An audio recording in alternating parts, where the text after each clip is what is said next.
Bonsoir mesdames, bonsoir mesdemoiselles, messieurs, bonsoir. Jamais, mais alors jamais notre pays s'est retrouvé dans une situation aussi particulière. Des morts et des morts. Une vie compliquée, des tensions particulièrement dures depuis, on va dire, 2 ou 3 mois. Jamais nous nous sommes retrouvés dans cette situation et pourtant nous survivons. On se demande comment. Voilà qu'il arrive une période où on va être particulièrement porté sur nos disparus. C'est peut-être l'occasion, d'ailleurs, que je vous propose d'en parler, de parler de la mort. On l'a frôlé de très près pendant ce mois d'août, mois de septembre.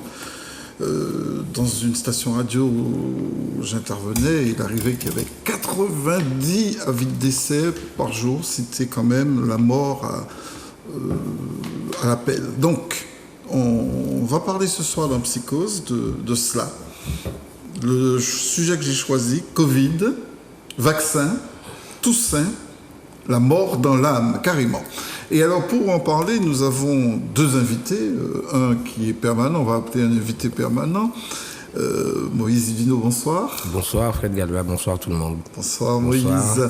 Et quelqu'un qui est vraiment là, au cœur du débat, au cœur de la situation et qui se bat aussi avec les soignants pour en sortir. Il s'agit de Jean-Pierre Jean-Louis. Bonsoir Jean-Pierre. Bonsoir Fred Galva et bonsoir téléspectateurs de Zouk TV. Je rappelle que vous êtes secrétaire général de FO Santé, que vous êtes au four et au moulin, pour pouvoir dire au front et au moulin, pour tenter de sortir de ce qui relève d'une crise un peu particulière, puisqu'elle est à la fois sanitaire mais aussi sociale, puisqu'il y a des conséquences particulières pour les personnes qui sont soumises à une obligation actuellement vaccinale et sanitaire qui pose problème. On en reparlera. Mais la première question que j'ai envie de vous poser, ce mois d'août, où la mort était parmi nous et singulièrement presque domestiquée, comment vous l'avez vécu ? Je l'ai vécu très très mal parce que qui en Martinique n'a pas perdu un membre de sa famille ou quelqu'un qu'on connaissait, des amis et moi, j'ai été malade aussi, donc pendant cette période-là, au mois d'août, donc ça ne peut pas ne pas me toucher et puis me laisser indifférent, ce mois d'août-là. Et puis vous avez surtout aussi perdu des camarades. Nous avons perdu plusieurs camarades. J'ai perdu des camarades du syndicat et j'ai perdu aussi des collègues qui étaient partis à la retraite par rapport à cette histoire de Covid. Cette pandémie-là n'a épargné personne. Sans entrer vraiment dans votre vie personnelle, vous avez été malade. Est-ce que vous avez pensé à un moment que vous étiez dans le cortège des personnes qui allaient mourir ? Monsieur Gava, j'y ai pensé à un moment parce que un vendredi soir, j'ai décompressé et j'avais du mal à respirer et c'est mes enfants qui m'ont aidé à retrouver le souffle. Je ne sais pas comment, mais je leur avais dit, si ça dure 5 minutes encore, appelez ça, mais dites que chez Jean-Louis, dites-le de venir rapidement parce que j'avais du mal à respirer. Dans une fraction de seconde, c'est pour vous dire que c'est une saloperie et ça ne rigole pas. Et c'est pour ça que je demande à la population de respecter les gestes barrières, de se protéger. Très bien. Moïse, oui. Vous avez résisté, vous êtes un grand résistant. Hein. Vous passez pas mal, qu'on dit. Non, mais ça va. Je crois que quand on est quand même un peu rompu et averti sur la question de la santé publique, il y a des mesures individuelles que l'on prend pour essayer de se protéger au mieux, même si ça n'empêche pas d'aller vers les autres. Et c'est surtout ce que je regarde aujourd'hui, c'est-à-dire que entre le fait de se protéger, de faire attention à soi, de faire attention aux autres, et malgré tout d'essayer de rester les pieds fixés dans la réalité, en lien avec les gens, parce que il me semble que c'est nécessaire pour la vie.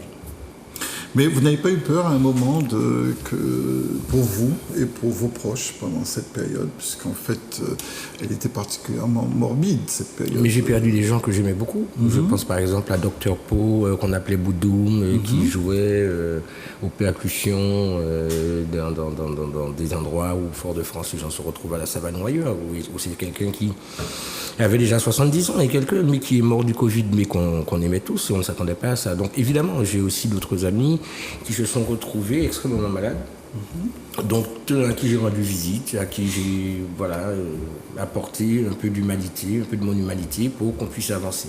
Et donc, il y a le respect, bien sûr, de la maladie, le respect de la mort, de la souffrance, le respect de la protection qui est nécessaire. Et en même temps, il y a aussi le respect de mon existence qui fait que je dois exister malgré tout dans cette vie-là. Tout à fait. Oui, et on n'est pas sorti de l'auberge pour l'instant parce que je constate que le taux d'incidence reste largement au-dessus du seuil critique. Est-ce que ça veut dire que vous craignez que ça recommence, Jean-Pierre ? Je le crains. Je le crains parce que ces jours-ci, on a un nombre de patients qui augmente au CHUM Martinique. Donc, et nous avons un personnel fatigué, exténué. On n'a pas encore pris nos congés 2021. On nous a demandé de repousser nos congés, ce qu'on a fait. Et aujourd'hui, ça me tient à cœur. Hein. Aujourd'hui, on nous dit, parce que vous ne voulez pas vous faire vacciner, je vais vous suspendre et vous n'aurez pas de salaire. Alors qu'on a commis une faute professionnelle. Et vu la première, la deuxième, la troisième, la quatrième vague où on a affronté, on n'a pas regardé, on s'est lâché, on a pris en charge tous ceux et celles qui venaient au CHUM Martinique. Et voir aujourd'hui qu'on nous traite de pestiférés, où on nous demande de l'obligation vaccinale, ça cause un problème, ça ne passe pas dans c'est l'institution. pas pour vous protéger qu'ils font ça par rapport justement à ce que vous avez vécu. Vous pouvez réagir. Hein. C'est-à-dire moi, je suis là pour poser des questions. Nous protéger, merci de nous protéger parce qu'on se protège soi-même. On se protège soi-même en respectant les gestes barrières, en prenant des médicaments, parce que se protéger, moi, je veux bien, mais il y a beaucoup de collègues, de patients qui ont péri par rapport à cette pandémie où ils n'ont pas été pris en charge convenablement. Donc si on veut me protéger, qu'on me protège totalement. C'est-à-dire qu'on me laisse la possibilité de le faire moi-même déjà. Voir mon médecin traitant qui peut me soigner au lieu d'attendre que je tombe malade vraiment, que je sois vraiment à la limite de la survie et m'envoyer aux urgences pour mourir, quoi, parce qu'il y en a beaucoup qui sont morts au CHUM parce qu'ils n'ont pas été pris en charge convenablement. Et ça, il ne faut pas le nier.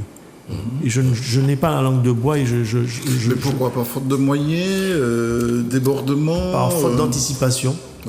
Je ne dirais pas faute de moyens parce que nous avons un CHUM on a un plateau technique niveau 3. Donc, c'est-à-dire qu'on n'a pas anticipé, c'est-à-dire qu'on savait pertinemment que cette pandémie allait frapper. Et je ne comprends pas pourquoi, depuis la construction, je le répète à qui veut l'entendre, on a construit un plateau technique avec 29 lits de réa. On savait pertinemment que les patients, on aurait besoin de plus, etc., de lits en réa pour pouvoir les coucher.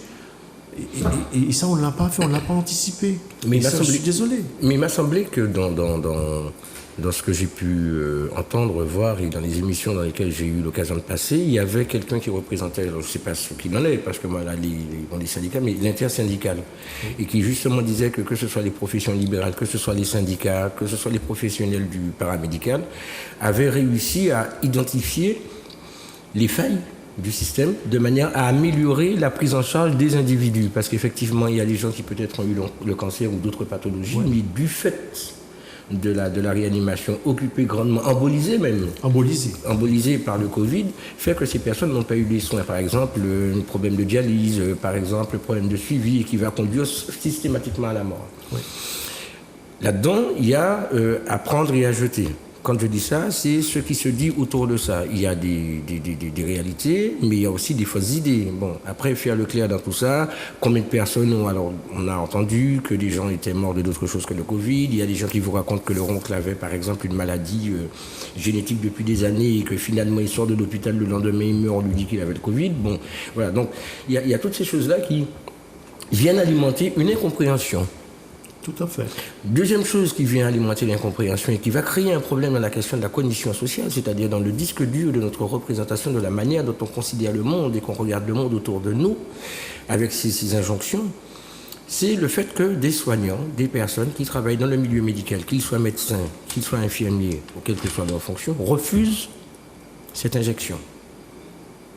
On va y revenir sur la question de la vaccination, puisque là, je suis encore, je vous disais, il y a une triptyque, vaccin, Covid, vaccin, tout ça. D'ailleurs, ça rime. Oui, on va y revenir pour le vaccin. D'accord. Je suis encore sur le premier point, sur la question du ou de la Covid, on appelle comme on veut. Vous dites qu'on savait que ça allait venir. Pourtant, on a eu l'impression d'un effet surprise quand même de cette Je suis désolé, M. Galva, parce que moi, je travaille à l'hôpital, je suis représentant syndical.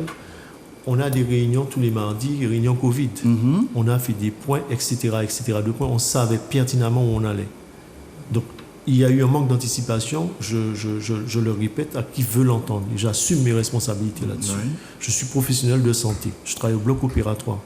Ouais, vous pouvez pas Donc, vous êtes vraiment vraiment au cœur de la chose. Oui. Et on est dans l'hôpital matin, midi, soir. Donc, on sait ce qui se passe. On voit ce qui se passe. L'ARS n'a pas anticipé. Je suis désolé. Quand on savait qu'on avait une 4e vague, on aurait dû anticiper. Vous pensez que l'ARS a imaginé que nous en serions à un taux d'incidence à un moment qui a frôlé les 3000, voire un peu plus, qu'il a même dépassé à un moment, ce qui était surprenant. Diriger, c'est prévoir. Je veux bien l'entendre. Diriger, c'est prévoir. Je suis désolé. On a des responsables à la tête des institutions, il faut qu'ils se mettent au travail. Je suis désolé. Le travail n'a pas été fait convenablement. J'assume mes responsabilités. Je dis qu'on n'avait pas suffisamment de lits. On n'avait pas suffisamment d'oxygène. On a fait croire à la population martiniquaise qu'il y avait un manque d'oxygène, alors que c'était les tuyaux qui étaient obsolètes.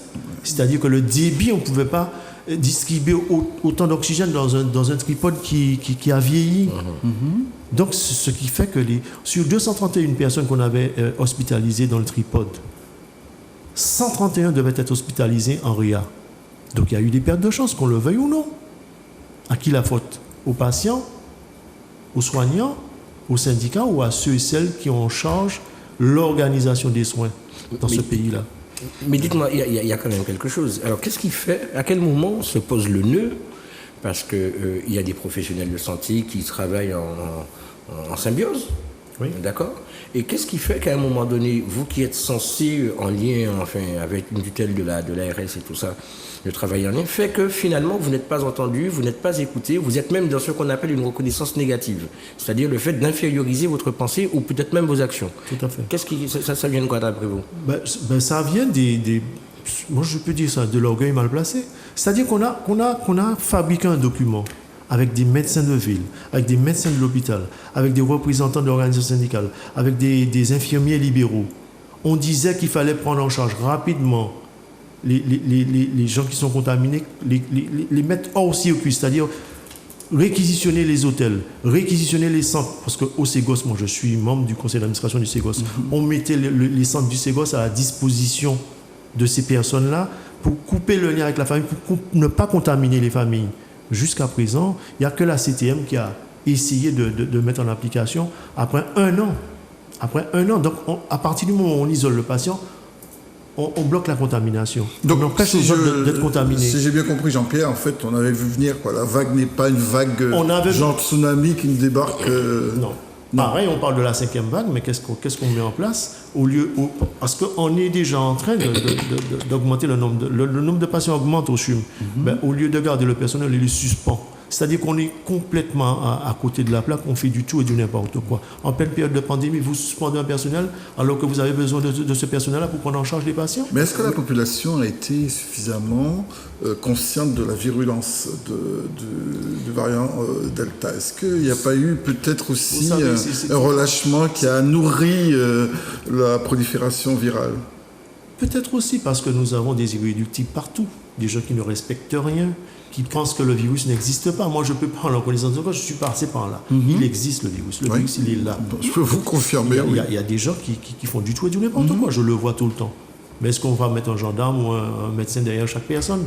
Non, il faut qu'on arrive à prendre conscience de la chose, qu'est-ce que ça existe et qu'il faut se protéger, et se protéger soi-même pour protéger les autres. Oui. Il y a quelque chose. Et ça, est-ce que dans la société, on peut faire prendre conscience de cette réalité d'un virus, ou alors laisser les gens dans une sorte de déni collectif et en alimenter... Ce qui est quand même terrible, c'est que j'ai l'impression que nous sommes amnésiques dans la santé publique en France. D'accord? Nous avons connu de grandes pandémies avec le VIH qui a été quelque chose de terrible. Pendant des années, ça fait bientôt 50 ans presque, que des personnes vivent avec, ou qu'on vit avec, ou qu'on travaille autour, et on a appris. Ça nous a appris des choses.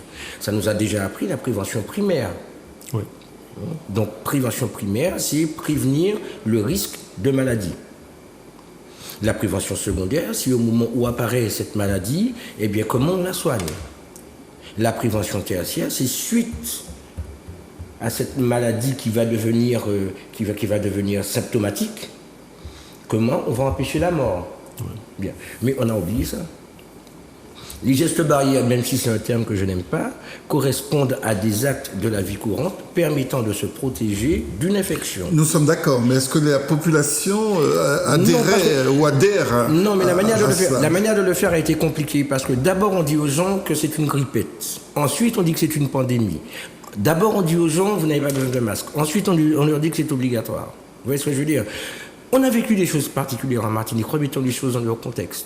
Nous avons vécu une période de pandémie, de Covid, où il n'y avait pas d'eau à plusieurs endroits. Aussi. Donc il y a des incohérences. Quand on voit que et c'est ce qui va crier. Alors le problème c'est il n'y a pas de cohérence, il n'y a pas de suite logique aux choses. Des soignants qui refusent une médication, ça pose problème. Des situations où des politiques restent sourds au bruit d'une masse qui n'est pas silencieuse, ça pose problème. Le fait de l'injonction d'être obligatoirement vacciné, sauf pour les policiers, ça interpelle les gens. Donc il est normal que ce travail de prévention dont on parle n'est pas pris dans la société et il a été, excusez-moi, pas bien fait. Jean-Pierre, vous dites que c'était anticipé, vous, dans les rencontres que vous avez avec les autorités sanitaires, vous avez pu leur dire attention, ça va venir, attention, il va se passer quelque chose.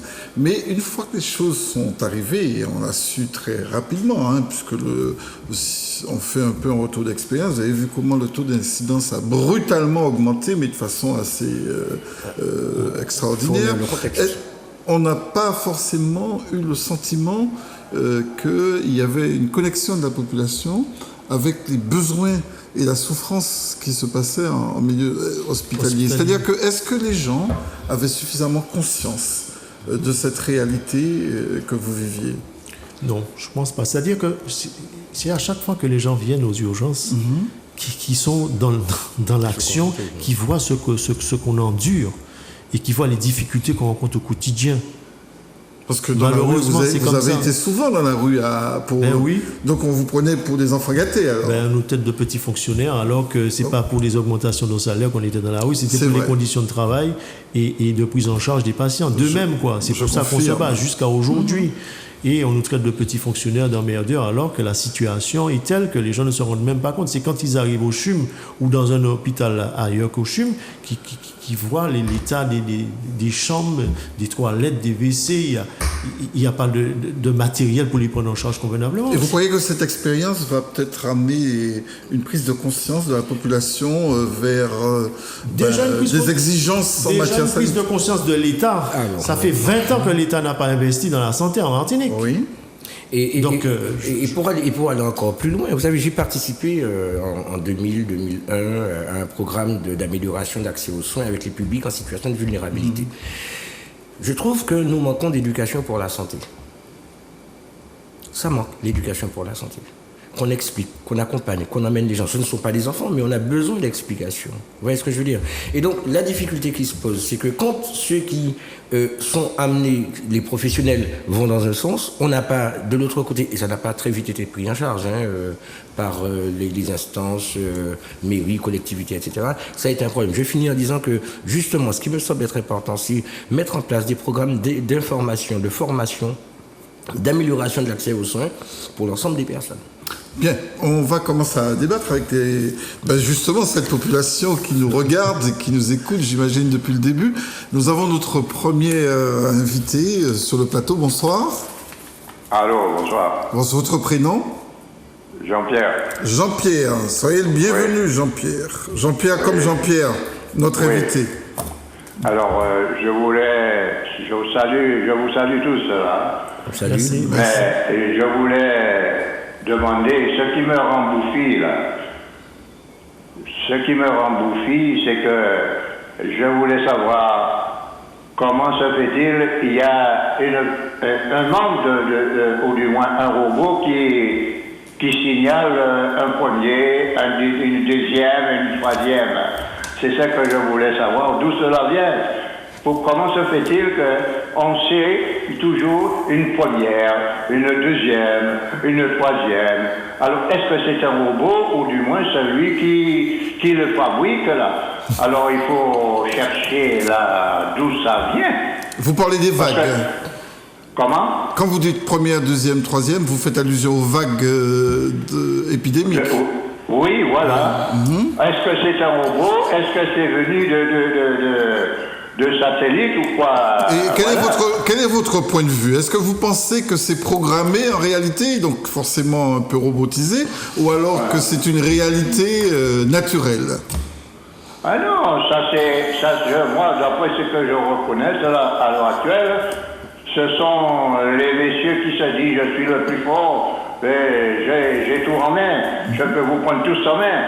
Voilà, n'oubliez pas qu'il y avait Saddam Hussein quand il a versé son gaz sur son peuple là pour essayer le début. Combien de petits et des grands qui sont morts par cause de cela. Mais ce que je dis à l'heure actuelle, il faut arrêter celui qui fait sortir le premier vague, deuxième vague, troisième vague. Parce que ces gens-là, il faut arrêter avec ça quand même.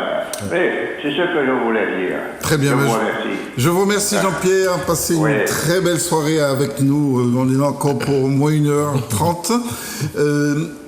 Jean-Pierre, vous voyez bien que notre ami Jean-Pierre, lui, il n'y croit pas à cette réalité naturelle des vagues. Est-ce qu'il n'y a pas un effort, comme vous disiez tout à l'heure Moïse, pédagogique à faire auprès de la population? Lui, il pense qu'il y a un robot qui articule tout ça et qui nous renvoie les vagues...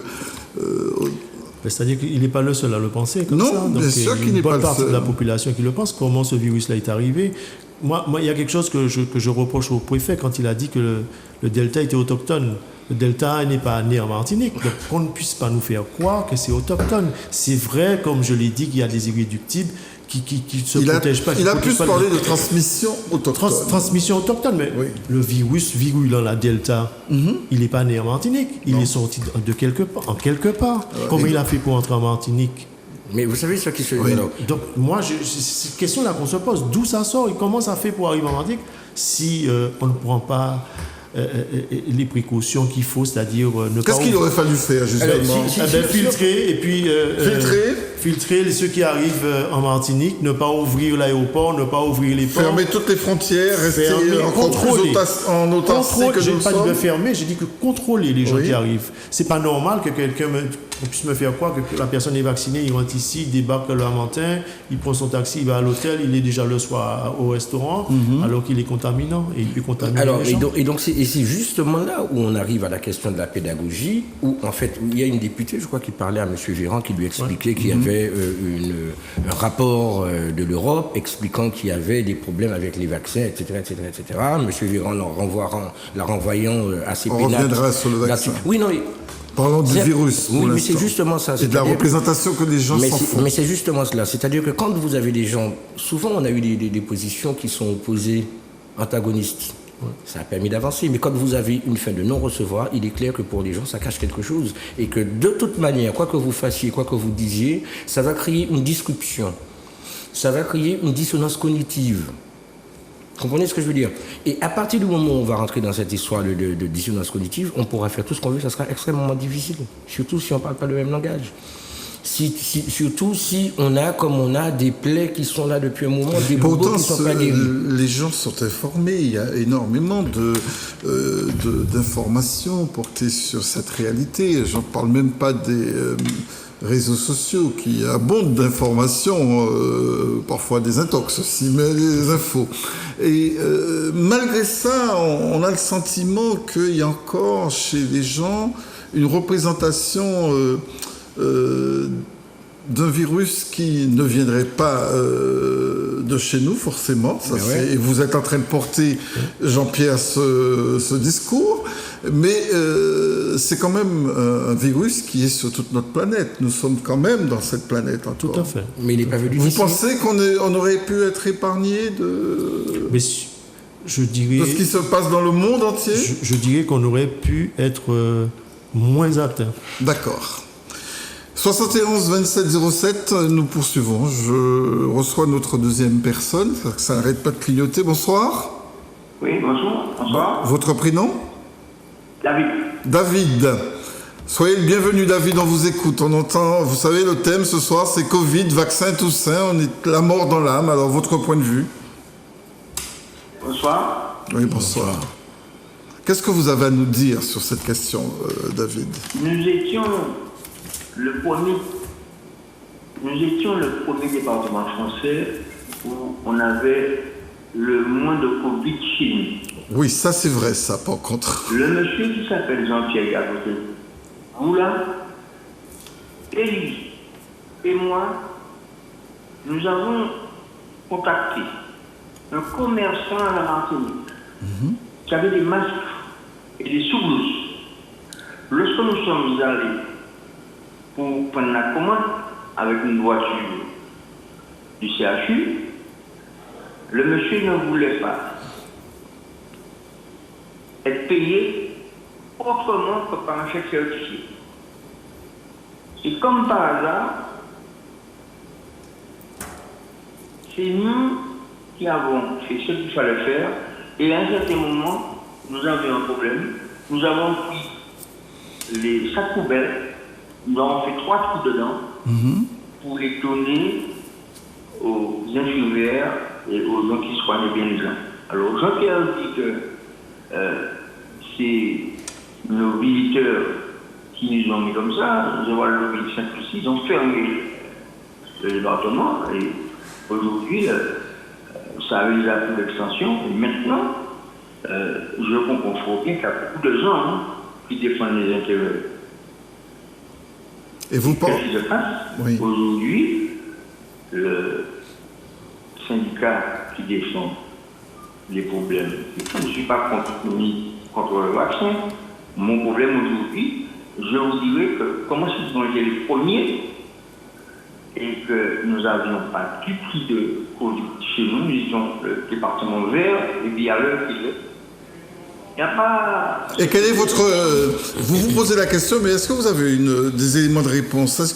Comment on a pu passer effectivement d'un vert, mais un vert vraiment vert, à une couleur écarlate? Non, mais c'était même pas rouge, Jean-Pierre, seulement c'est devenu en août écarlate. Et nous étions les seuls à être écarlate, et puis la Guadeloupe nous a rejoints, puisque c'est même Bité même Baï. D'ailleurs, on demande à nos amis de la Guadeloupe de nous appeler aussi ce soir. Comment ça a pu se faire, selon vous? À mon humble avis, les visiteurs, les nouvelles personnes qui sont arrivées, je comprends bien qu'il y a des commerçants qui vont déposer le bilan, qui vont faire un tas de choses. Il y a beaucoup de parents qui ne pourront pas donner à boire et à manger à leurs gamins parce que les entreprises vont fermer.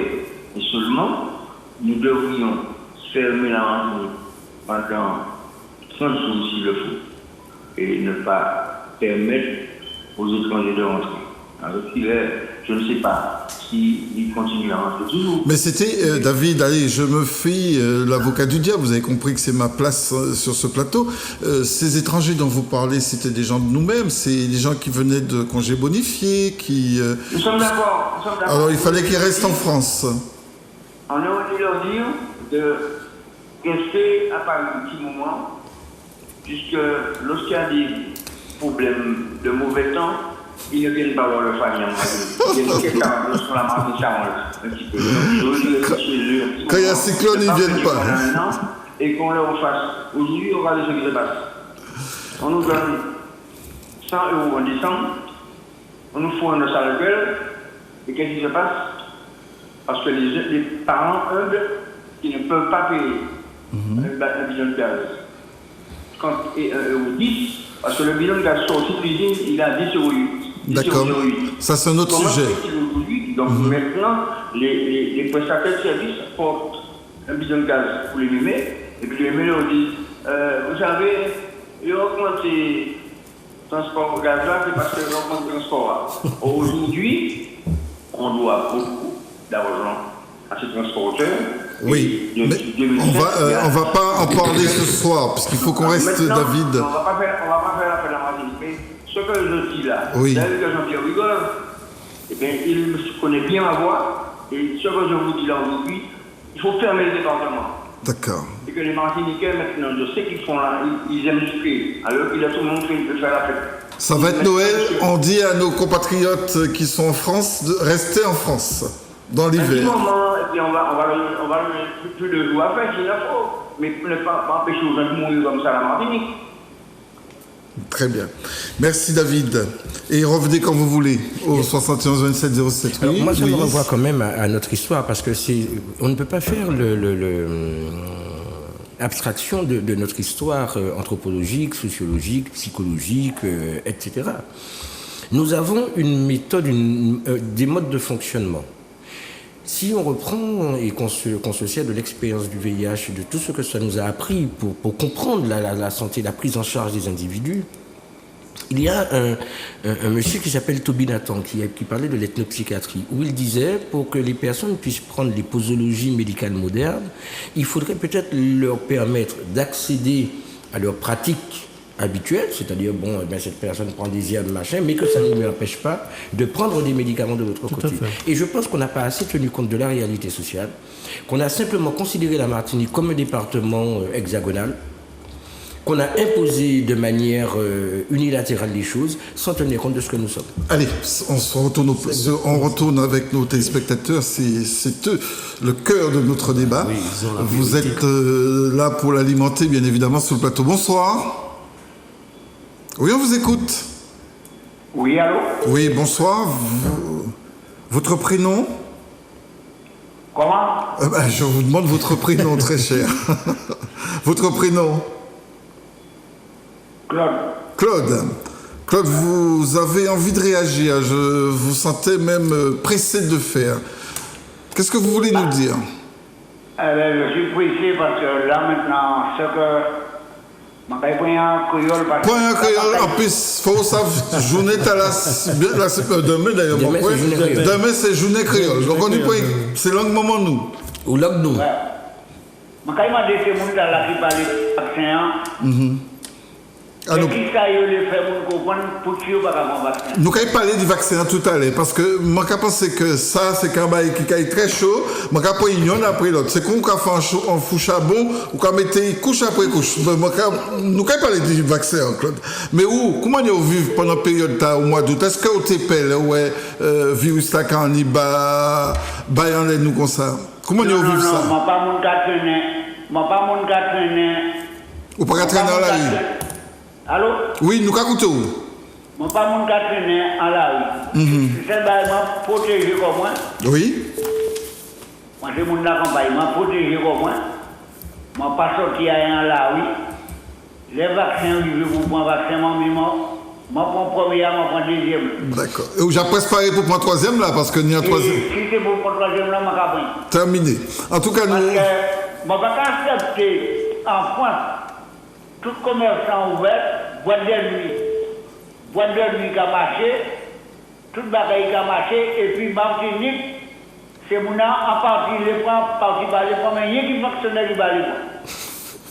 Ou qu'a dit ça? Alors, il faudrait nous voir une solution pour ce monde-là.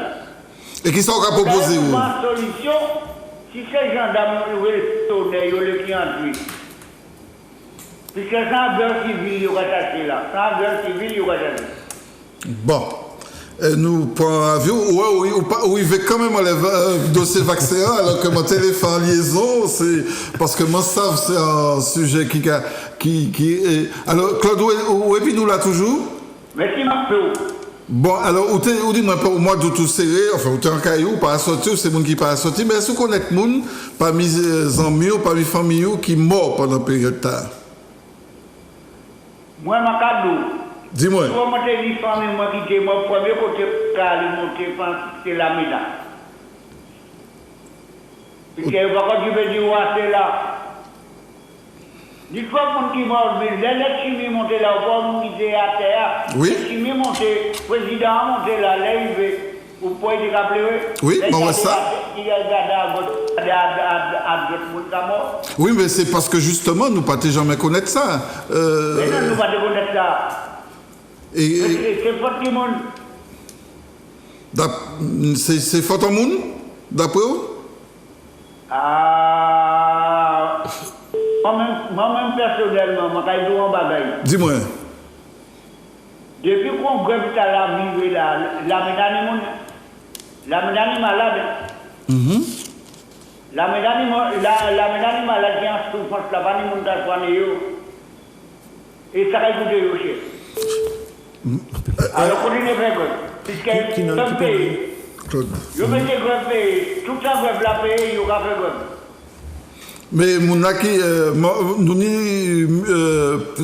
un responsable syndical donc du personnel, il répond nous. Alors, d'après ça, Claude qu'a dit, personne pas soin, pas ni soin.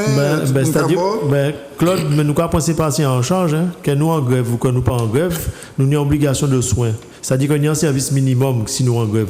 Or, actuellement, l'hôpital a fonctionné, nous ne pouvons pas empêcher l'hôpital à fonctionner. C'est pas là le problème. Non. C'est pas là le problème, là, Claude. Là, vous voyez la sécurité. Là, vous voyez la sécurité, puis la police montée là. Qu'est-ce que ça veut dire? Mais Claude, si vous savez bien, la loi qui interdit que les gendarmes qui viennent et séjourner dans l'hôpital, ça interdit par la loi. Voilà. Donc, nous pas goumer les gendarmes. Au contraire, c'est nous qui permettons certains gens de rentrer parce qu'il y a des gens qui ne ni passe sanitaire. Voilà. Qui partent pas entrer. Je vais prendre un exemple bien simple. Nous avons 3 madames qui viennent faire chimiothérapie et que ces vigiles là et puis ces gendarmes là refoulent parce qu'ils n'ont pas ni QR code, ils n'ont pas ni passe là pour entrer à l'hôpital là. C'est nous qui. Mais quittez-moi fini. Je quitte au palais, quittez-moi fini. C'est nous qui permettons de rentrer parce que pas ni QR code. Puis te passer faire chimio. Alors que si on loupe en chimio, c'est la vie au garagou aussi. Alors Claude, c'est chimio, c'est pour les gens qui ont cancer, hein, vous comprenez ça? Ouais.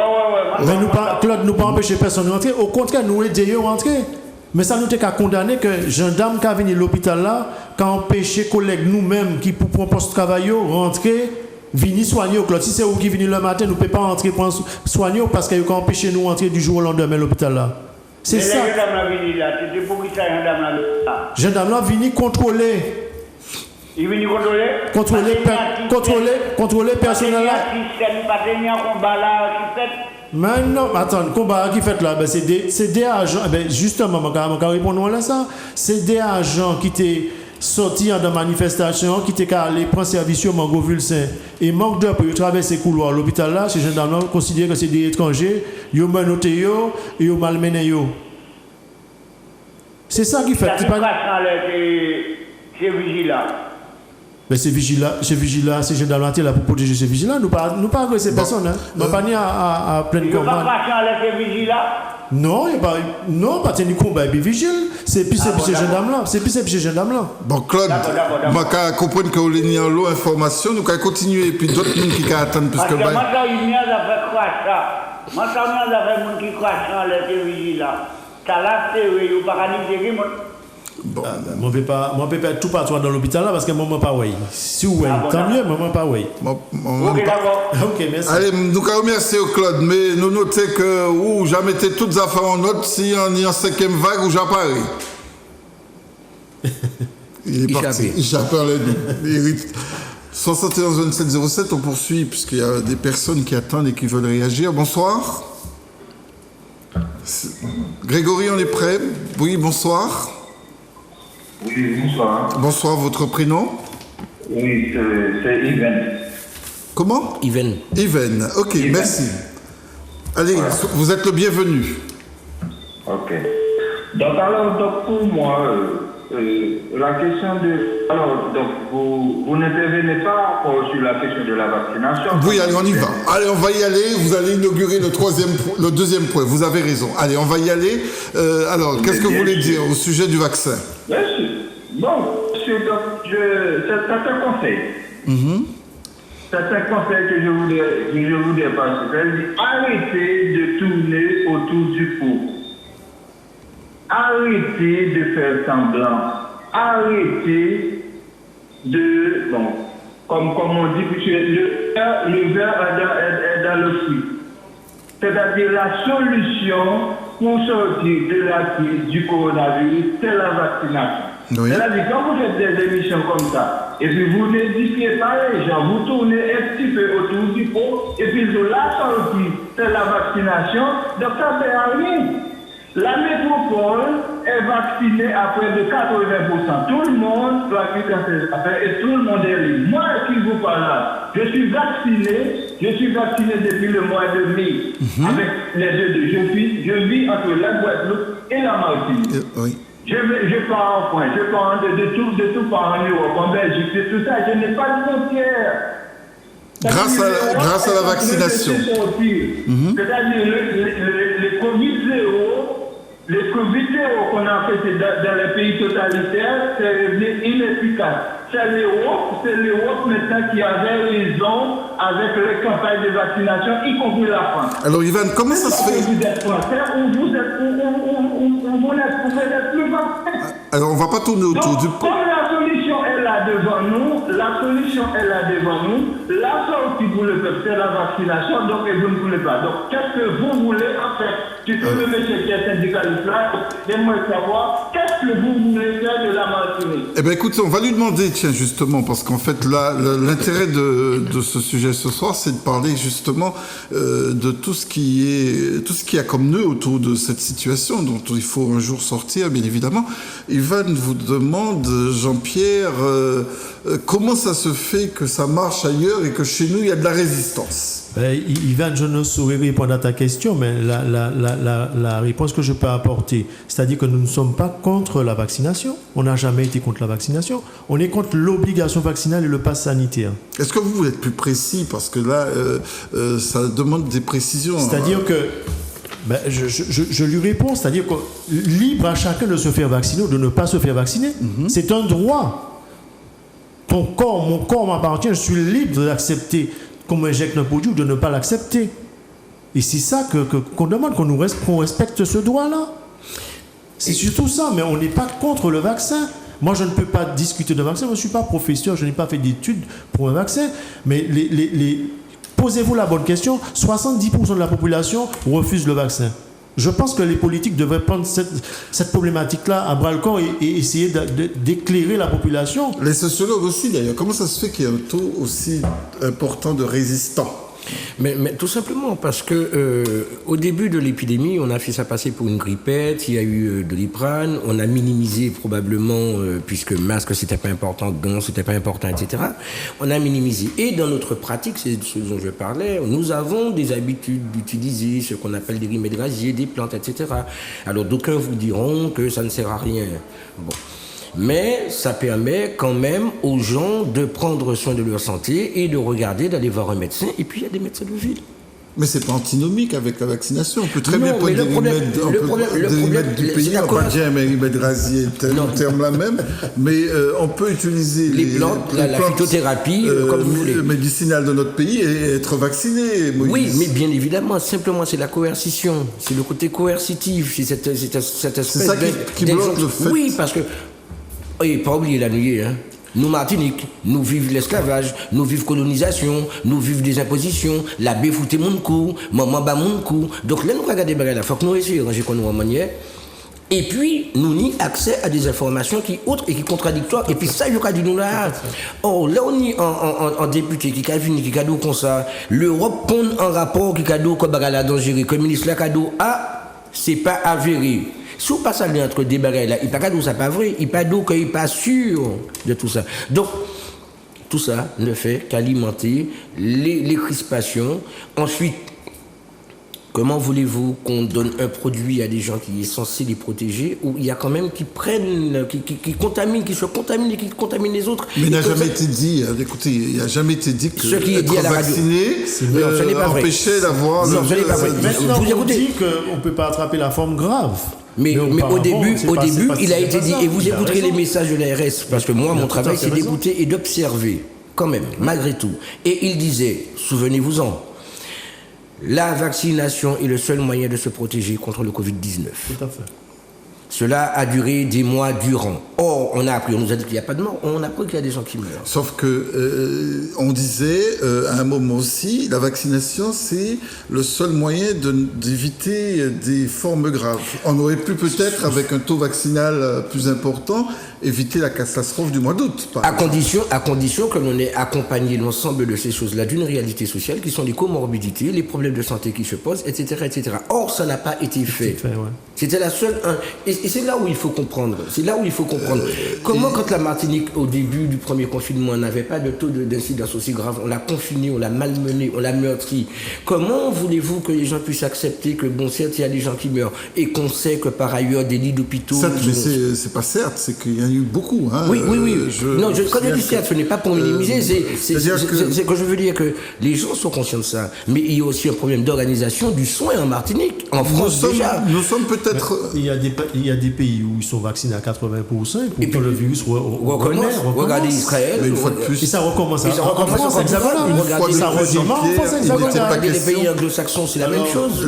Il n'était pas question. Le problème, c'est qu'on ne maîtrise pas le sujet. Alors, est-ce que c'est pas une question aussi de compréhension du message? Parce qu'une fois de plus, si j'ai bien compris, il n'a jamais été, peut-être qu'au début, moi j'en sais rien, moi je me souviens pas, j'ai en plus maintenant l'âge où on peut oublier les choses. mais il était question quand même d'entendre que se faire vacciner, c'était se protéger contre les formes graves de l'atteinte virale. Monsieur Galva, oui. Je ne me suis pas fait vacciner. Je suis tombé malade pendant 2 semaines.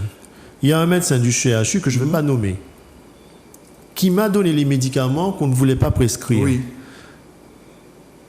Et je le juge la tête de mes enfants, ce que j'ai de plus cher. En 2 jours, j'étais debout, sans prendre de vaccin. Je peux le témoigner, ça. Et comment on peut expliquer ça? Moi, c'est ça. Mais c'est ça la question. Mais c'est la question que je me pose. Mais c'est ça le nœud. Ça fonctionne, ça a fonctionné sur moi. Ce qui se passe, c'est qu'à partir du moment où on tient ce discours-là, on a ce vécu-là. Vous savez, mais est-ce qu'il y en avait suffisamment de médicaments? Mais attendez, c'est une chimère, ça. C'est une chimère. Arrêtez, c'est une chimère.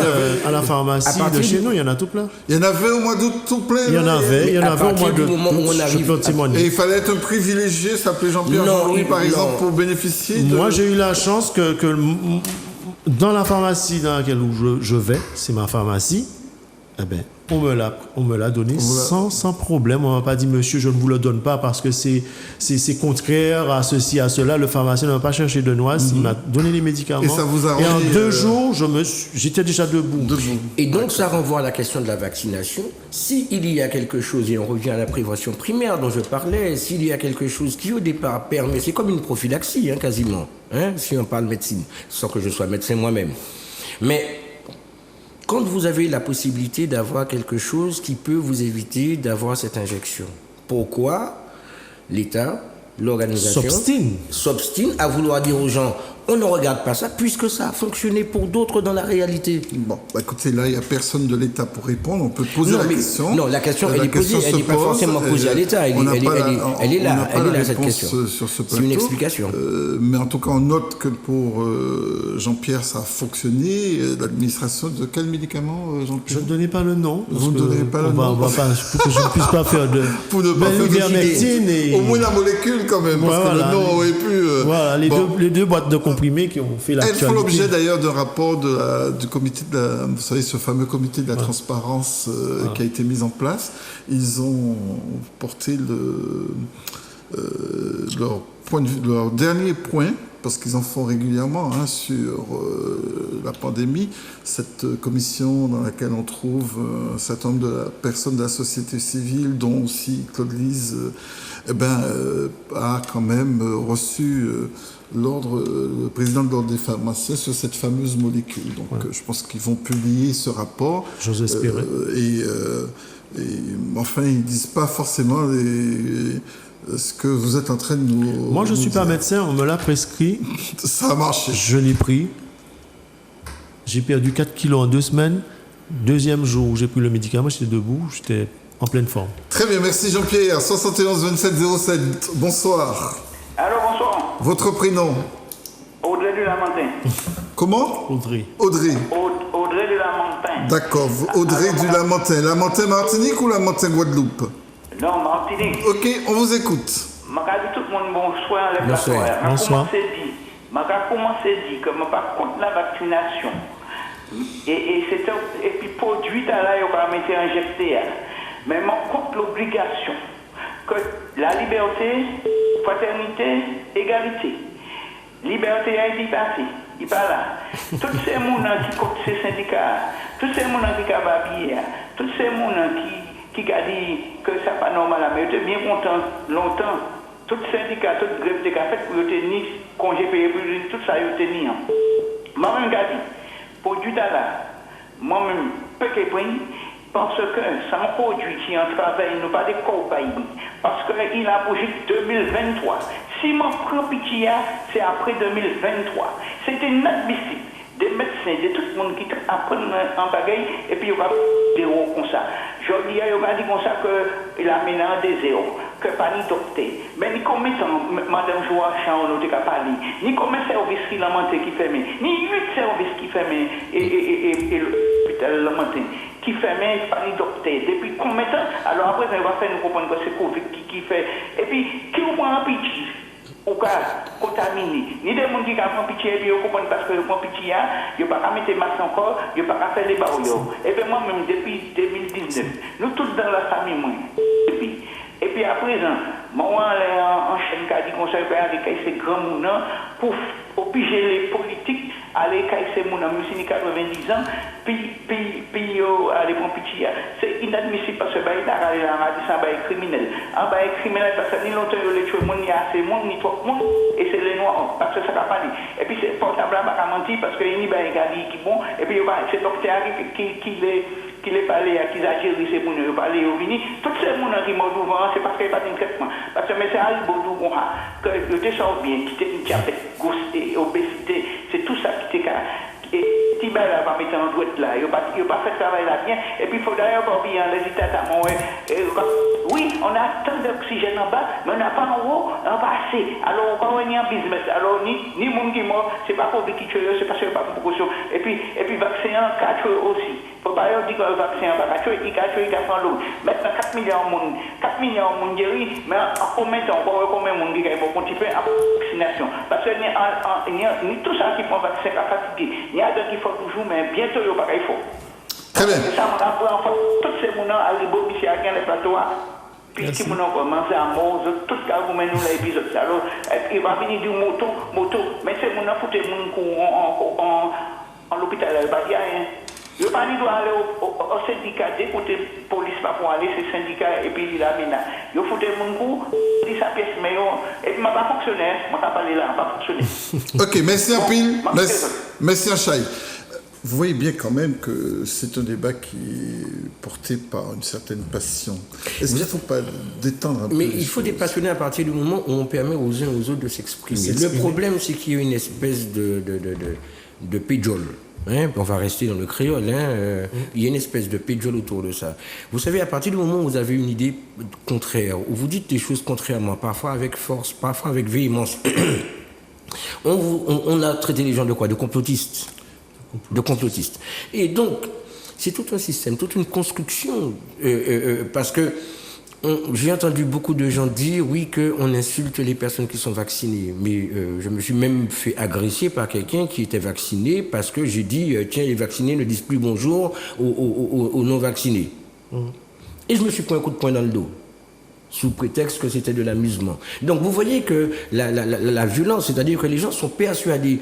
Eux, ils sont persuadés de protéger la société, mais ceux qui ne se font pas vacciner pensent aussi protéger la société. Donc, de grâce, qu'on laisse la liberté. On va faire quoi? Aller chercher des gens chez eux pour leur injecter quelque chose qu'ils ne veulent pas?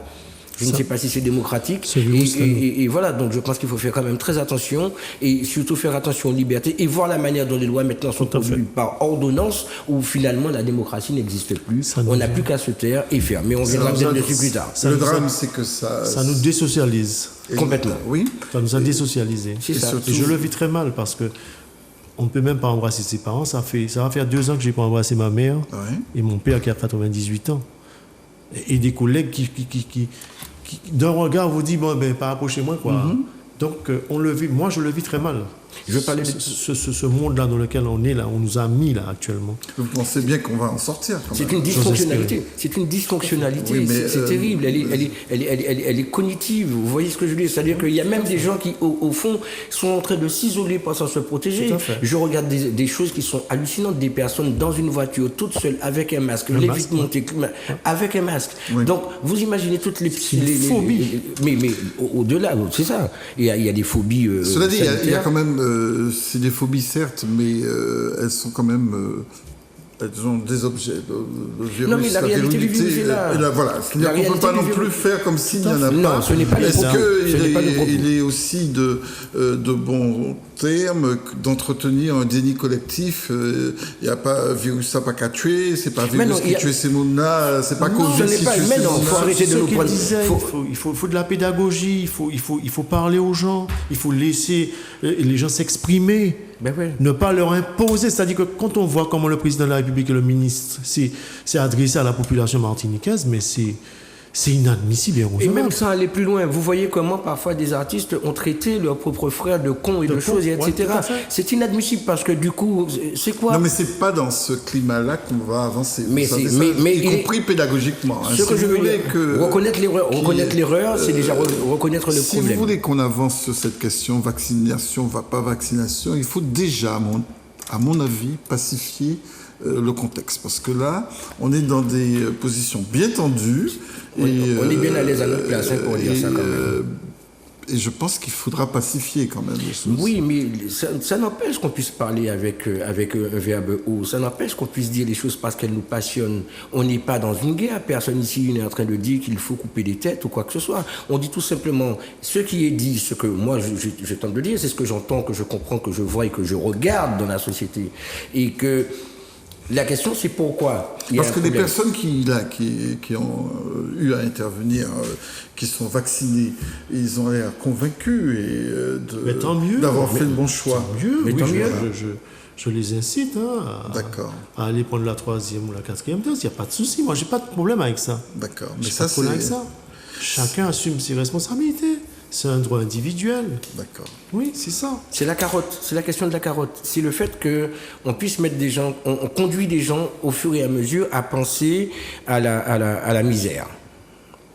Ne pas avoir de travail, ne pas avoir, etc., de moyens, etc., voire même qu'on est en train de dire à des gens qui risquent de perdre leur place et remplacés par d'autres personnes. Et je vous assure que cette situation-là, je ne suis pas sûr que beaucoup de Martiniquais acceptent ce genre de situation-là, qu'on mette des gens dehors pour les remplacer par d'autres.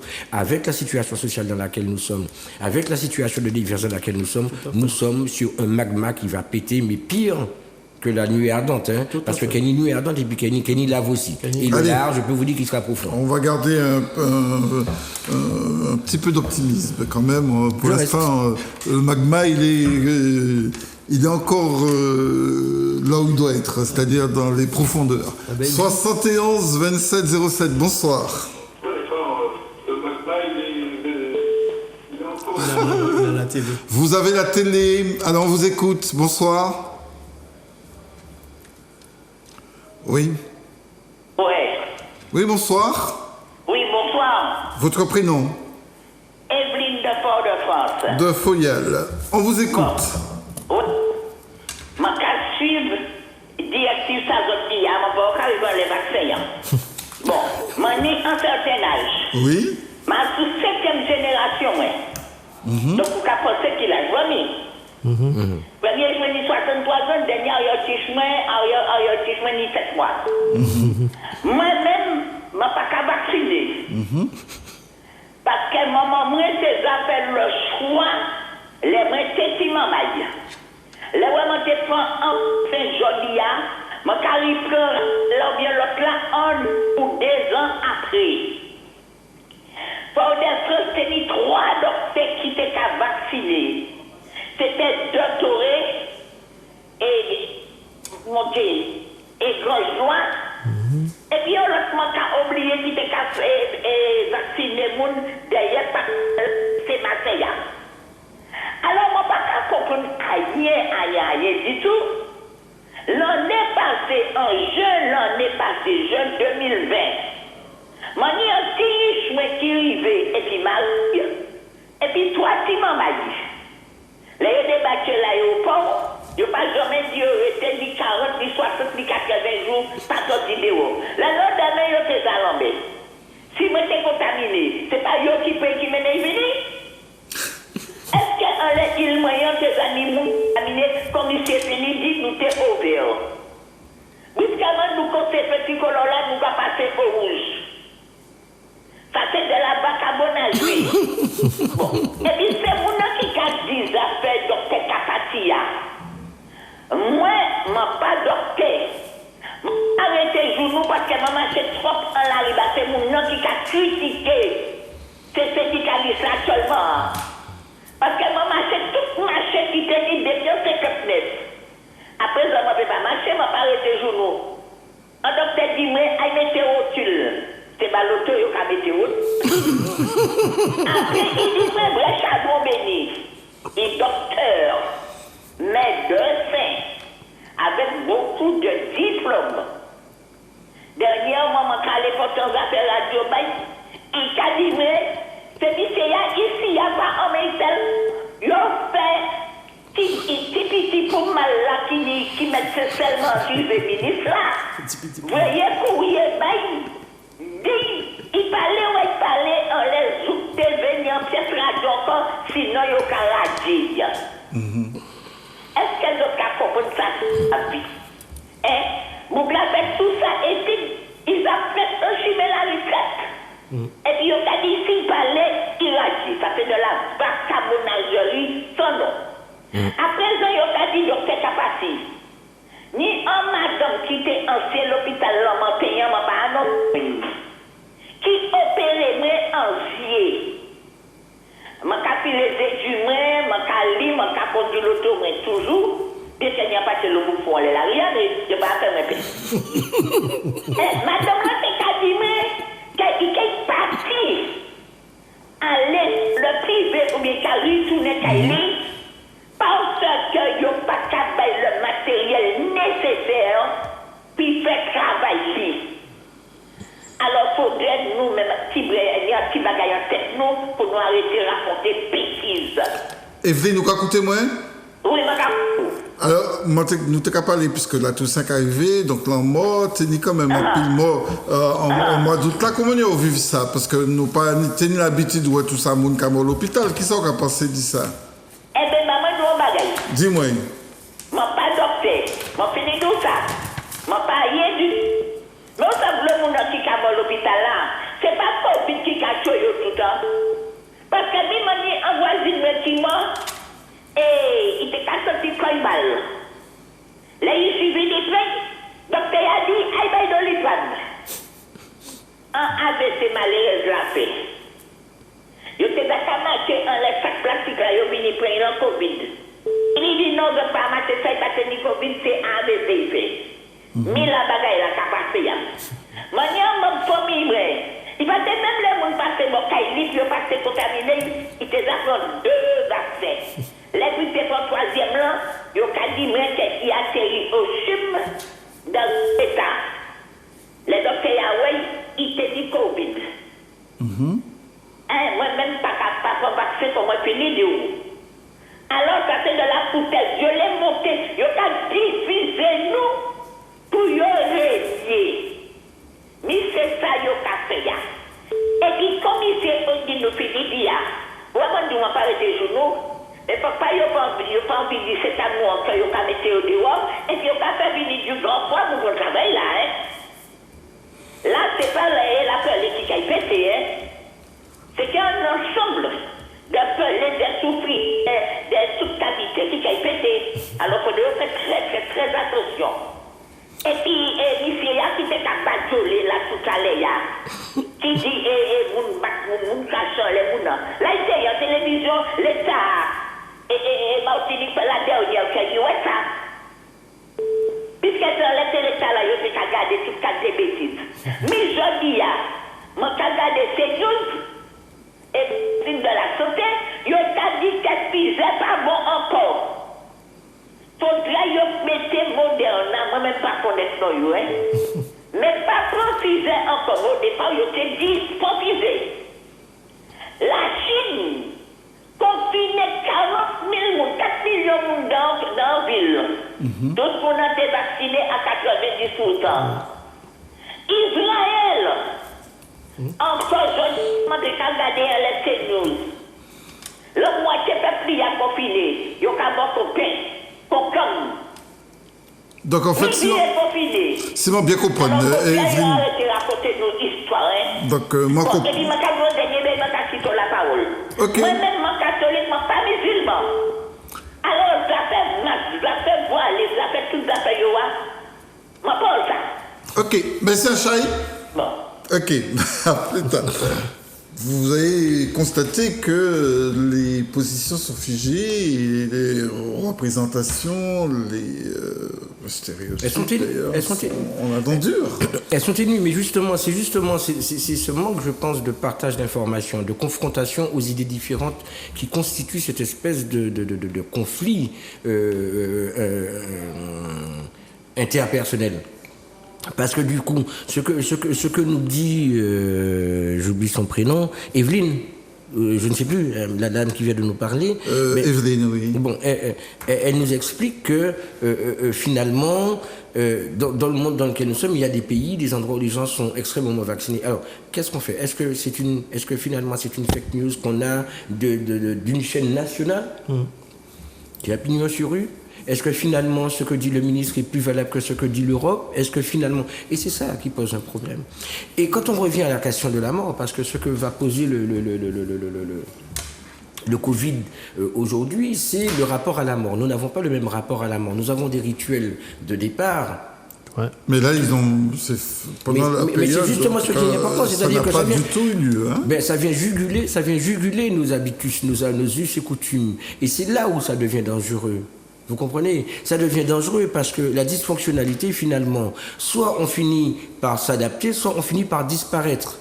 Et c'est la crainte que ça suscite derrière. Et donc, le rapport à la mort n'est plus du tout le même. On a même peur de l'autre parce que finalement, la mort qui normalement nous accompagne et est toujours avec nous devient quelque chose qui, selon nous, voilà. Monsieur Galvin, on va droit à une catastrophe. C'est-à-dire que, et c'est pour ça que je dis diriger, c'est prévoir. Ceux et celles qui ont perdu les membres de leur famille n'ont pas pu faire leur deuil. Non. Quand ils iront d'ici une semaine ou 2 semaines au cimetière, c'est là que vous allez voir même pas une semaine, la tragédie. dans une semaine. Dans une semaine. Déjà là. Parce qu'on chouchoute nos morts. Il faut faire la veillée, il faut faire son deuil. Les gens n'ont pas pu faire leur deuil. Non. Etc. de personnes. Et c'est là que ça va remonter. Ils n'ont même pas pu Il va falloir mettre en place des cellules psychologiques. Il va falloir les écouter, il va falloir les épauler, il va falloir les encadrer. C'est votre job. Les écouter et les rassurer, mais j'ai rien vu en ce sens-là, dans ce pays-là. Et j'ai envie même d'aller plus loin. Vous en avez parlé aux autorités sanitaires? J'en ai discuté, j'ai fait la proposition au préfet, au directeur de l'ARS en préfecture. Aujourd'hui, lettre morte, personne ne répond. Mais on peut aller plus loin. Vous avez participé à plusieurs émissions de télévision. Vous avez pu, en tant que spécialiste, expert, mesurer, identifier les mal-êtres sociaux qui se posent. Alors, et tout ça est important et on n'arrive pas, et c'est ça qui est compliqué. Comment? Je ne suis pas sûr qu'on réussisse. C'est pas parce qu'on va mettre un service téléphonique. Sur, parce que j'ai été personnellement confronté à ça. Hein. Je suis pas en dehors de la société, j'ai perdu des êtres très proches de ma famille pendant ce fameux mois d'août. Mais en fait, ce que j'ai pas compris, c'est qu'en fait, c'était pas possible, tout simplement. Il y avait, on sortait du CHUM et on entrait directement, pratiquement à la tombe. Bon, on passait quand même par la case église. Non. Quand on était mort. Quand on est mort du Covid, il y a... J'étais dans les sacs poubelles, hein. Je suis allé à cette période-là. Les sacs étaient scellés. Ouais. Oui, voilà. Ça ne sortait pas de la morgue si ce n'était pas scellé. Voilà. Donc on n'a pas le temps de voir le corps, on n'a pas le temps de dire un dernier adieu, rien du tout. On n'a pas vu les corps. Et les gens, mais comment on a pu accepter ça? Parce qu'on nous les a imposés. Mais vous voyez les psychopathes. Donc finalement, nous sommes assez sensibles à ce qu'on nous impose. Alors, finalement, on arrive à accepter... Mais quand vous avez une montée de crise comme ça, parce que nous sommes dans une situation de crise, vous savez... Parce qu'il n'y a pas eu de résistance pendant cette période. Il y a de la résistance, mais... Pendant concernant les rituels de deuil. Je vais vous dire quelque chose, vous savez, c'est il y a eu des veillées. Quand vous êtes face à la mort, quand vous êtes face à la mort et qu'on vous interdit d'y aller, quand vous avez quelqu'un qui meurt et qu'on vous dit, vous-même, vous nous dites qu'il y a 90 personnes qui meurent et qu'on nous dit, mais si vous approchez au cas mort... Oui, ou qu'il est contaminé, il y a l'homme qui n'est pas contaminé. Que les gens fassent. Qu'est-ce que vous voulez qu'on fasse? Quand on monte la tête des gens comme ça, quand on crée ça, qu'on crée cette psychose, eh bien, il est clair que la pathologie que ça va créer une pathologie, ça va créer un problème, une dysfonctionnalité, et ça va faire en sorte que finalement, parce que quand les gens vont péter les plombs, parce que le pétage de plomb va se faire. Ça va se faire. C'est ce que je crains. On a déjà vu que le confinement a fait des pétages de plomb. On en est au 3e, 4e, ça continue à faire des pétages de plomb. Ça fait des pétages de plomb à cause de l'économie, à cause du couple, à cause de la famille, à cause de la solitude, etc., etc., etc. Et ce que ça va poser comme problème, c'est quand les gens vont finir par se rendre compte que mon père, ma mère était mort, j'étais à 2 mètres, on m'a interdit d'y aller. Alors, comment faire? Parce que bon, on peut encore rattraper, accompagner ces personnes qui sont qui n'ont pas fait le deuil ou qui se sont retrouvées dans une situation extrêmement difficile pendant cette période. Est-ce que on peut encore rattraper les choses en les accompagnant? Vous disiez tout à l'heure, Jean-Pierre, que vous pensez qu'il faut mettre en place des cellules d'accompagnement psychologique de ces personnes, mais comment faire? Qui doit le faire d'ailleurs? J'interroge le responsable syndical. Ceux qui dirigent le pays. D'accord. Puisqu'on ne nous écoute pas, il me semble qu'il y a un directeur d'ARS qui est préfet de la santé, on a un préfet, on a un président de la CTM. J'ai vu que vous avez fait des émissions sur une radio, c'était excellent. Oui, et vous avez vu que les gens n'arrêtaient pas de vous appeler, de vous poser des questions et vous demander est-ce que vous serez là demain? Parce d'ailleurs, que je rends hommage à cette radio qui a accepté ça prouve qu'il y avait un manquement et c'est grâce à vous. C'est grâce en partie à une radio qui a soulagé les gens, où les gens vous parlaient et pleuraient. Et on voit bien que ça n'a pas molli. Jusqu'à présent. Ça n'a pas molli. Et donc la problématique, elle est intense. Et quand on rajoute à tout ça, toutes les crises de 2009 et tout ça, etc., ce qui se passe, pourquoi il n'y a pas de mobilisation? Il faut qu'on arrive à faire un petit peu d'analyse des situations. 2009 a montré aux gens que c'était presque un coup d'épée dans l'eau. Se mobiliser devient un problème. Et le fait de sortir, de ne pas respecter le couvre-feu, fait de vous un délinquant. Donc ça veut donc dire que si vous n'êtes pas vacciné, vous êtes un délinquant. Si vous êtes un délinquant, vous êtes un paria. Si vous êtes un paria, vous êtes en dehors de la société. Avec une situation où un individualisme est de plus en plus accru, dans une société où la vie économique est de plus en plus difficile, dans un endroit où obtenir un contrat à durée indéterminée devient difficile, comment voulez-vous qu'on puisse faire fonctionner ce pays-là en ne tenant pas compte des habitus, de la manière de fonctionner et du contexte social et politique dans lequel nous sommes? Qui plus est, quand vous avez des responsables politiques qui devraient normalement prendre en charge l'ensemble de la parole de la population, mais qui se taisent. En tout cas, je prends note avec intérêt de l'alerte que vous portez et que je partage sur cette situation de deuil qui n'est pas fait. Je me fais d'ailleurs le porte-parole de ces personnes, et j'en parlerai d'ailleurs pendant cette période. Ça, c'est une situation qu'il faudra prendre en compte très rapidement. Nous sommes d'accord. Très rapidement. 71 27 07, bonsoir. Bonsoir, monsieur. Bonsoir, madame. Bonsoir, madame s'appelle comment, son prénom? Tania. Tania. Bonsoir, Tania. Oui. On vous écoute. Bon. Alors, en juin, on avait que 54. À partir de juillet, ça a explosé. Et ça ne vient pas de Martinique. Parce que Delta, c'est en Inde. Et le gouvernement, ils ont bien vu que c'était à l'Inde. Ils n'ont rien fait. On est d'accord? Mais qu'est-ce qu'ils auraient pu faire alors, Tania? Fermer les frontières. D'accord. Et oui, puisque c'était très dangereux à l'Inde. Eh bien, il fallait fermer les frontières. Ils ont mis les frontières ouvertes. Tout le monde entrait. Ils ont qu'à critiquer les Martiniquais. Je ne suis pas d'accord. Bon, moi, je suis pour le syndicat là. Et je suis contre le vaccin. Je ne vais pas prendre ni vaccin, ni rien. Il faut se protéger quand même. Mais c'est ça. Comment vous allez vous protéger alors?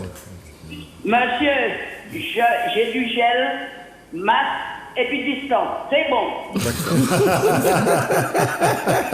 J'ai pas besoin de... Non. Et je mets mon masque depuis 5 heures du matin. Et vous le gardez toute la journée? Je le garde. J'échange parce que je transpire. Oui.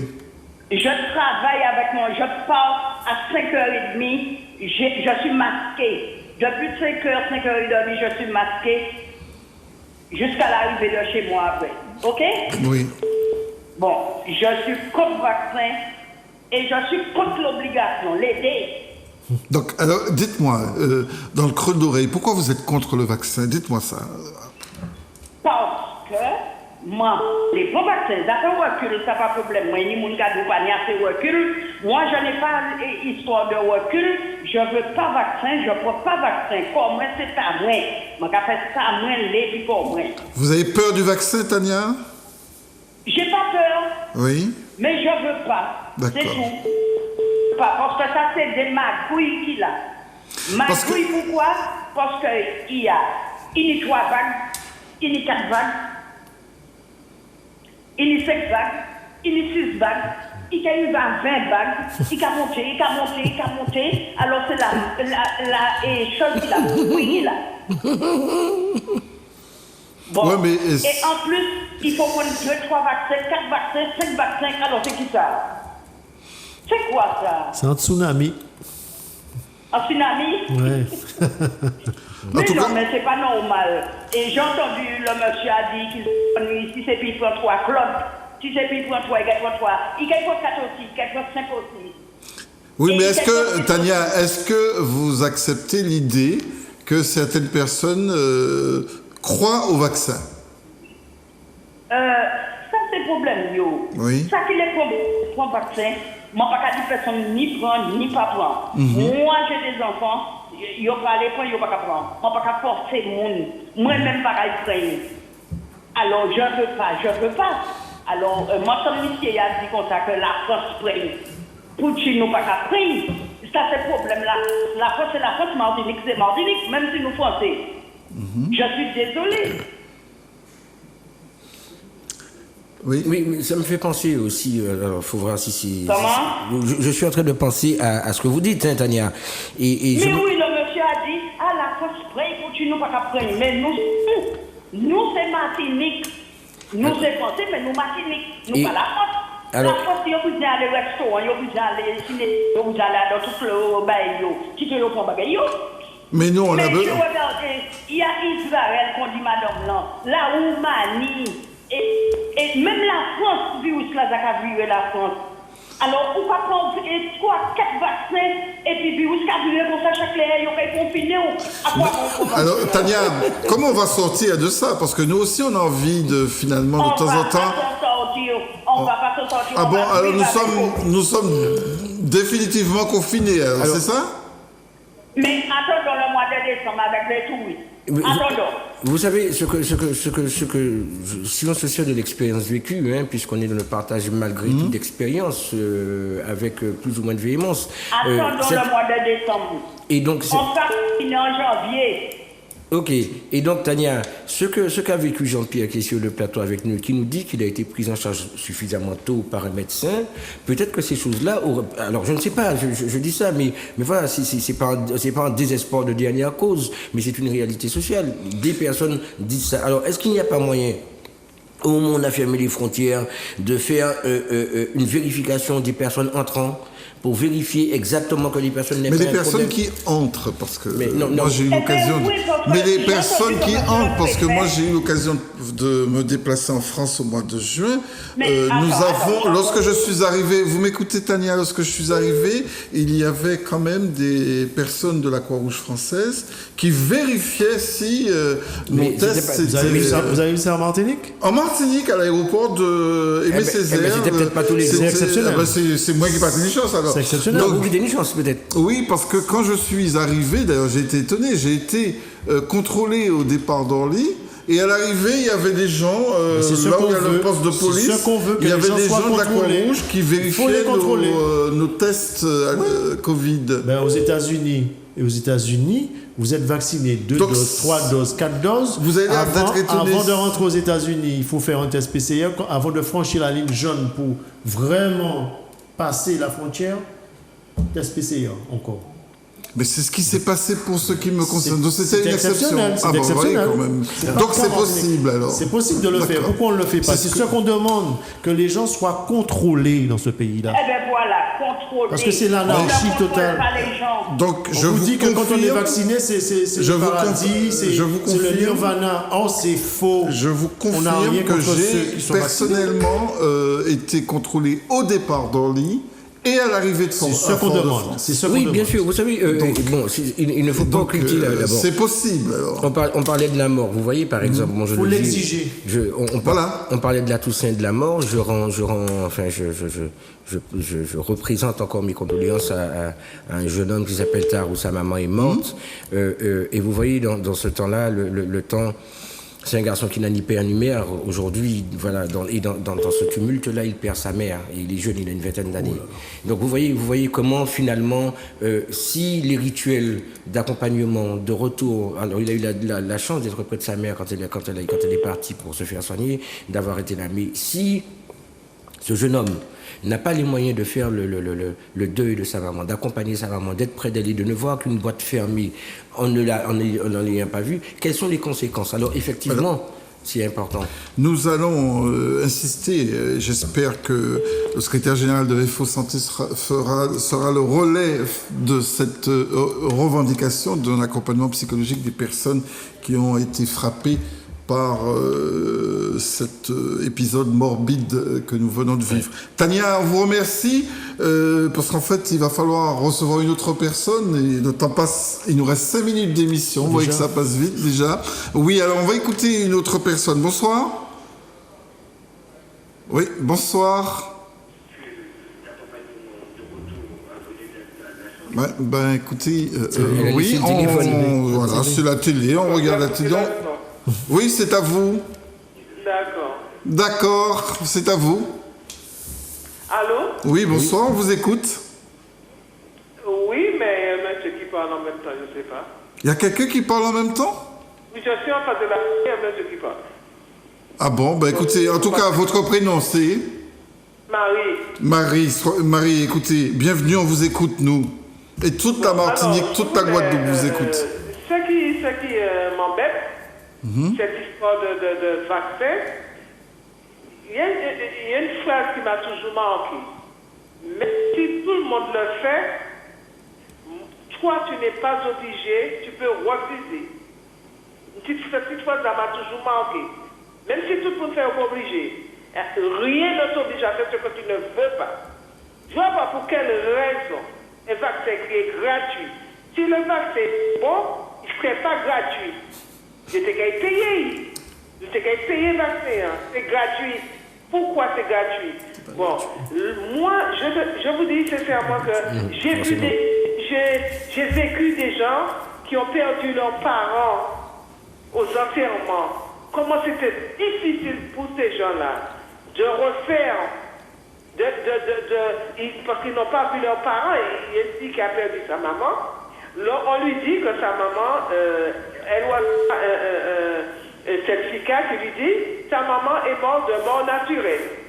Et on lui dit que sa maman avait le Covid. Oui. Lorsqu'elle descend à l'hôpital pour emmener des aides pour sa maman, elle dit que non, c'est pas la peine, on l'a déjà enfermée. Vous vous rendez compte? Oui. Je me rends compte, j'ai vécu la même chose. Allô? Oui, je disais, j'ai vécu personnellement la même chose. Alors, qu'est-ce qui vous a étonné, qu'est-ce qui vous choque là-dedans? Ce qui me choque, c'est que l'obligation, non, ça ne sont pas obligé de faire. C'est pas parce que celui-là a pris que moi, je suis obligé de le prendre. Oui. Lui, il peut dire, mais moi, le vaccin tue. Et lorsque j'ai vu, au départ, depuis le premier confinement, j'ai entendu la composition du vaccin, on dit non, ça c'est de la foutaise, ça c'est pour tuer mon monde. Alors, je reviens. C'est ça qu'il est prêt, Je reviens donc à la situation, Maryse, de cette personne qui, vous disiez, a emmené des vêtements pour, comme on fait d'habitude, hein, quand on meurt chez nous, on essaie de mettre les plus beaux vêtements. Voilà. Comment elle va en ce moment, cette personne? Je ne sais pas, parce que à l'endroit où j'étais au cimetière, c'était un enterrement, parce que là, c'est une amie à moi qui elle me raconte, elle me dit que, elle me racontait la situation. J'ai dit, ah bon, mais l'enfant a tellement crié que ça s'arrachait le cœur. Pourquoi? Parce que la personne n'a pas vu sa mère. On lui dit que sa mère est morte de mère noire naturelle sur le bulletin, et là on lui dit que sa maman avait le Covid. La petite mère, je ne comprends pas. Alors, il y a trop de mensonges. Il y a trop de mensonges, c'est pourquoi les gens ne vont pas prendre les vaccins. Et en plus, je suis syndicat. Mon pouille, faut que Martinique reste tout bout. faut que Martinique bloqué pour ces gens, pour le président comprendre que nous pas des bénis, oui, nous pas des dettes. Quand c'est un test, un rep, la placardine, un rep. Ça fait une Martinique pour faire des combats. Mais nous sommes quoi? Nous aimons l'argent. J'ai vu des vidéos. Qu'est-ce que je vois? En cargaison, moun rentre la maison, il m'a dit que ce sont des infirmiers qu'on envoyait à la maison. Je viens d'entendre qu'on a coupé la location familiale en les moun qui disent moun handicapé. Si il n'y a pas de mais qu'est-ce que c'est que ça? Bon, pour l'instant, il n'y a personne. On va écoutez, Maryse, parce que ça, c'est ce que vous avez vu dans les téléphones et tout ça, mais on a la chance d'avoir un représentant du personnel qui exerce ses fonctions de soignant au CHU. Oui. Ça y est, vous avez commencé à recevoir des personnes qui vous remplacent les... Il y a des renforts qui arrivent toujours, hein. Oui. Je ne sais pas si qui arrivent toujours, en effet. Mais qui sont nécessaires. Qui sont nécessaires parce qu'il faut qu'on prenne nos congés, parce qu'il faut savoir que nous n'avons pas pris de congé 2021. Il faut savoir que nous n'avons pas pris de congé 2021, donc il faut nous remplacer pour la continuité du service. Mais il ne faut pas croire qu'on va accepter que ceux et celles qui viennent de métropole vont nous remplacer chez nous. Nous ne pouvons pas tirer boyau pour nous mettre paille. Nous ne pouvons pas tirer boyau pour nous mettre paille. Alors, on ne peut pas l'accepter. On ne va pas l'accepter. Bloqué pour nous comprendre. On ne peut pas l'accepter. Nous ne pas des esclaves. Tout le monde, mon Dieu, que tout le monde libre. On doit rester libre. Personne ne peut obliger personne à rien. Pas parce que, comme je suis allé voir maintenant le géologue me demande est-ce que j'ai pris le vaccin. Je dis, mais je ne peux pas prendre cette merde. Pour moi, c'est une merde, je ne veux pas. Il m'a dit, tu vas mourir. J'ai dit, je vais mourir. Je lui ai dit, nul ne meurt qu'à son heure. Et bien, moi, c'est pas parce que toi, tu as pris le vaccin que moi, je suis obligé de le prendre. Alors, si j'ai compris, Maryse, même la mort, la peur de... Maryse, oulala, soyez moins passionnée. Même la peur de la mort, ça ne vous pousse pas à prendre le vaccin? Non, pas du tout, parce que c'est une merde. C'est une cochonnerie. Je sais avec ce que ça a été fait. Je l'ai entendu. Tout au début du confinement que je l'ai entendu. J'ai dit, d'accord. Et il y a eu confirmation. Alors, moi, je ne veux pas la bonne. Très bien, on va s'arrêter là. On va s'arrêter là parce que, oui, on va s'arrêter, figurez-vous, Maryse, que l'émission est terminée et vous serez la dernière à pouvoir intervenir. On vous remercie, d'accord ? On va remercier Tania, Evelyne, Audrey, Ivan, Claude, David, Jean-Pierre d'avoir pu participer. Il y avait Marie, voilà, donc toutes ces personnes, on les remercie d'avoir pu participer avec nous à ce petit débat. Merci beaucoup, Jean-Pierre, de nous avoir consacré un peu de temps. Merci, c'est un plaisir. C'est un plaisir d'informer la population et de dire à Maryse que le vaccin n'est pas gratuit parce qu'il est payé par la Caisse générale de sécurité sociale. C'est ça, c'est ce qu'il faut surtout rappeler. Moïse, et là où il faut comment on va sortir de tout ça, Moïse? Déjà, il faudrait qu'on arrive à continuer à faire de l'éducation pour la santé, qu'on rapproche la population des institutions, qu'il y ait moins de distance entre les politiques et la population, qu'il y ait des voix qui portent, qu'on essaie de travailler sur cette question du clivage vacciné, non vacciné, parce que nous sommes en train de parler des dégâts des personnes qui n'ont pas vu leur mort et tout ça, mais ce que ça crée parallèlement, c'est le problème du clivage qui risque d'avoir entre ceux qui sont vaccinés et les autres. Très bien, merci beaucoup et on se retrouve le mois prochain, on sera dans la période où on parlera à nouveau des violences faites aux femmes, puisque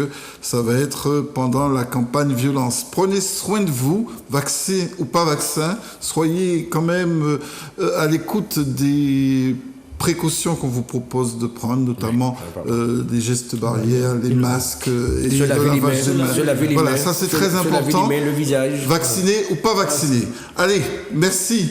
À Grégory, décidément. Merci Grégory pour la réalisation technique de l'émission.